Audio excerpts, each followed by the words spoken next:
Imagine putting in all those years of hard work, thinking you need to stay on the job until you're 65, only to find out you could have walked away 5 years earlier. That's exactly what happened to David, someone I recently worked with. He had it in his head, like many people do, that 65 was the magic retirement number.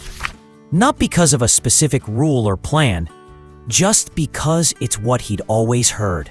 His advisor told him he had no choice but to keep going until then.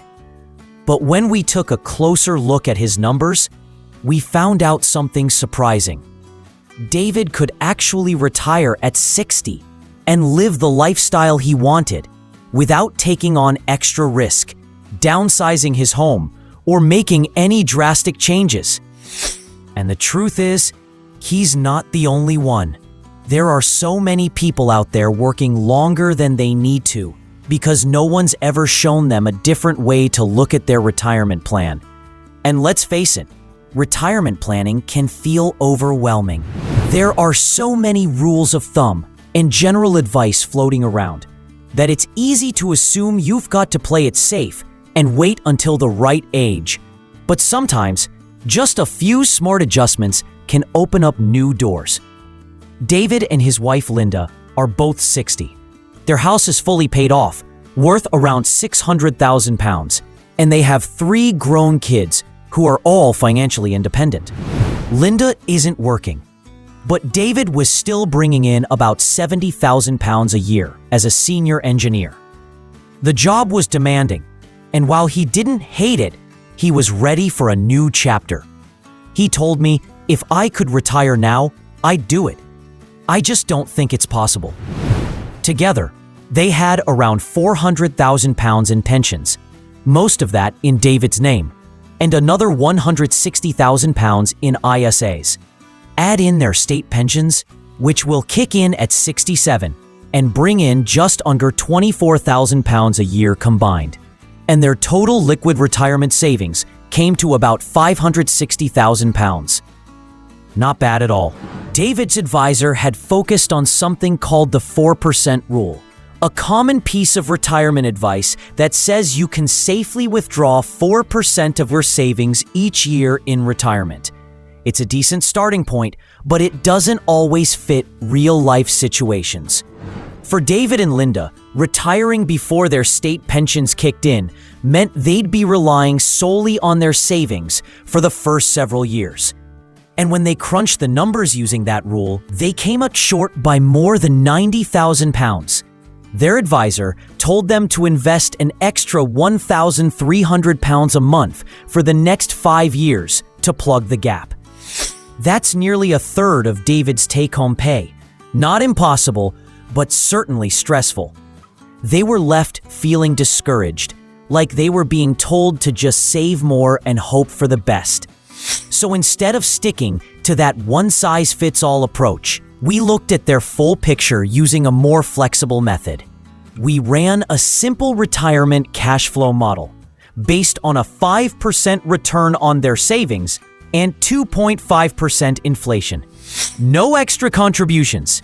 And what we found was encouraging. If David retired at 65, the plan held strong until at least age 94. That's well beyond the average life expectancy for both men and women today.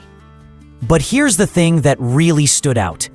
According to the latest data, most people in the UK only spend about 62 years of their life in good health. And for those who've already made it to 65, they can expect maybe 10 more healthy years if they're lucky. David and Linda were both 60. Waiting another 5 years could mean missing out on their most active, vibrant time.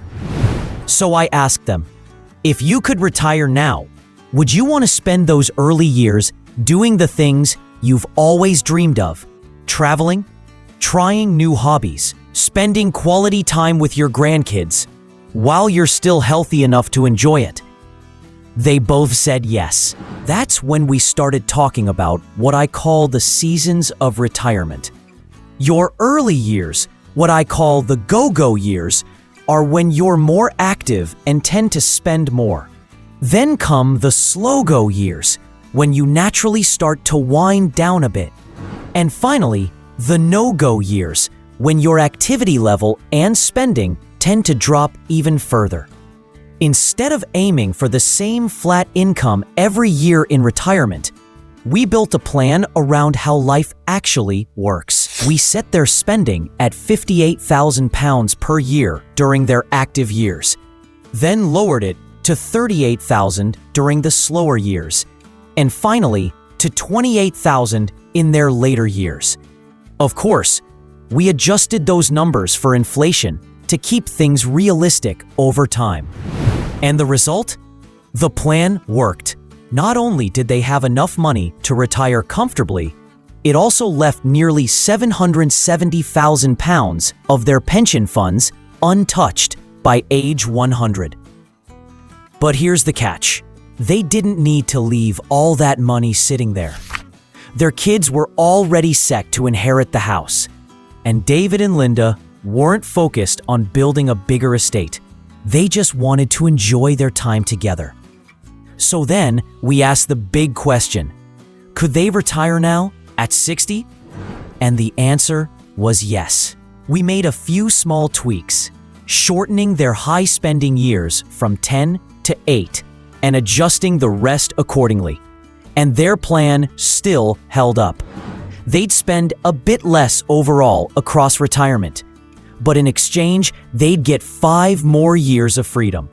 5 more years of good health. 5 more years to enjoy the life they worked so hard for. That's the kind of choice that changes everything. And the best part? We didn't need to chase higher returns. We didn't take on extra risk. We didn't ask them to save more. We just restructured the plan in a way that matched real life. If you're close to retirement or already in it, and you've never thought about how your spending might shift as the years go on, this is something worth considering. A lot of people don't realize they may already have enough to make their ideal retirement happen. They just haven't looked at it the right way yet. And if hearing stories like this helps you feel more confident and in control of your own retirement future, go ahead and subscribe. That way, you won't miss more updates, tips, and simple ways to make the most of the years ahead.